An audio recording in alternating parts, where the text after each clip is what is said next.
নাইলে মধ্যপ্রাচ্যে আজকে এতদিন ধরে মুসলমানদের উপরে নির্যাতন চলছে, এত ক্ষমতাধর মানুষ, এই সৌদির বাদশা বলেন, তারপরে ইরাক বলেন, তারপরে মিশর বলেন, লেবানন বলেন, তারপরে ইয়েমেন বলেন, তারপরে এই যে আশেপাশের যত মানুষ আছে, কুয়েত বলেন, তারপরে গিয়ে কাতার বলেন, কত কোটি কোটি বিলিয়ন ট্রিলিয়ন সম্পদের মালিক, কিন্তু ওই ফিলিস্তিনের মুসলমানদের ডেলি মারতে আছে একটা সাহসও তারা হালায়। আমরা কি মনে করি? আমরা মনে করি হরদা আমার উপরে আইসা না, সাইড বেড়ায় রাস্তার মাঝে একটা যেতে আছে, হাঁটতে হাঁটতে কোনো চারণে লেগে সাইড বেড়া একবার হৌরা খেতে মাঝে দিয়ে কোনো চারা শুরু করছে। হৌরা খেতে কি প্লেন থাকে না চাক্কা থাকে? এই নরম নরম গাছটি মাত্র ফুলটা ধরছে, ফাতা কেউ আরে ডাক্তার কেউ শক্ত না নরম?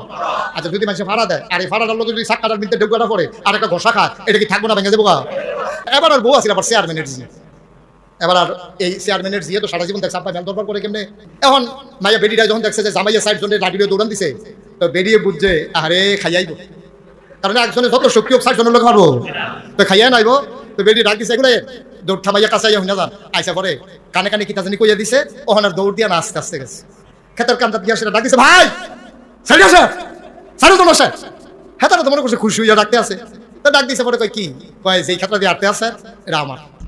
আহ কি কপাল, কার খেতে দিয়া কারা? আরে আমার ক্ষেতের উপরে আপনাদের মতো ভাগ্যবান মানুষের ফাওয়ার ধুলা পড়ছে, সাংঘাতিক খুশি আমি। আপনারা তো চিনলাম না, বাড়ি কো বাড়ি একটু দূরে, কার কি পরিচয় আমি তো আসলে চিনলাম না হলো। তো পরিচয় আর কি, এমনি ধর্মীয় পরিচয় হইলো এবার ইহুদি, এটা খ্রিস্টান, এটা হিন্দু, এটা মুসলমান, এটা হলো ধর্মীয় পরিচয়। নবীজি কইছে ইহুদি যেন ফাইদা খিচ্ছা লাগে, ইহুদির লোকে কোনো আপোষ নেই। তো আপনারা তিনজন বনো তারা কখন সাইজ করে লই, এই যে বুদ্ধিটা বউ জায়গা ডাক দিয়া দিছিল কথা মনে আছে নিও, এবারে কিতা কইয়া দিছে তো কামো লাগাই নিছে। তো এখন ইহুদিরে ফিট দিয়া লাশ বানাইয়া নাহেরকে চাঙ্গুল নিয়ে দেখছে যে শ্বাস চলে। এবার ইহুদি যখন সাইজ হইছে তো গিয়া সেরকম ভাই আমার ক্ষেতের উপরে দিয়ে আপনারা হাঁটবেন, হাঁটতেই পারেন। হিন্দু মুসলমান আমরা এক সমাজে থাকি, হেতারা গাছের নাইকল আমরা খাই, আমরা গাছের নাইকল তারা খায়, এমনি এমনি আমরা মিলজিল করে চলতে আসি। কিন্তু খ্রিস্টান সারা বাংলাদেশে আছে কয় আপনার মতো বেড়া খেতে মাই দিয়ে আটন শৈল একটা কাঁপতে না, ওই আপনারা দুজন বন তার কত ফিটটা লই। হিন্দু আর মুসলমানদের বোয়াইয়া এখন ধরছে খ্রিস্টানরা, খ্রিস্টানরা যখন ফিট আসে সে ওয়াল লড়ে না। এখন তে কইতেছে ভাই মুসলমান আমার খেতে দিয়ে আটতে পারে, এবার আমার দিনই ভাই কাম লাগলে হৌরা খেতে তো হৌরা তুললে ফাতা কেউ ঝুল বানাইয়া খাইব, অসুবিধা কি? এবার আমার ভাই না, কিন্তু হিন্দু হইয়া আমরা খেতের উপরে দিয়ে এমনি আড়ন, এটা ভাই কই যারা মানে দুইটা ফিয়া ফাতা ফাতা না দিলে ঘুমাইতো না যারাই।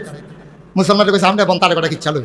এবার মুসলমানের কাছে গিয়া কয় ভাই তারা তো বিধর্মী, তারা তো আমার ক্ষতি করতে চাইবে, আপনি মুসলমান হইয়া এরকম একটা লাইন ধরে কাতার ধরে কান্দে আত্রে কেন ফাতারে একটা যাও, আপনার কি কুতুরা মায়াও নাই, আপনার কটা না দিলে শান্তি নাই ভাই। কই এখন মুসলমানরাও দিস।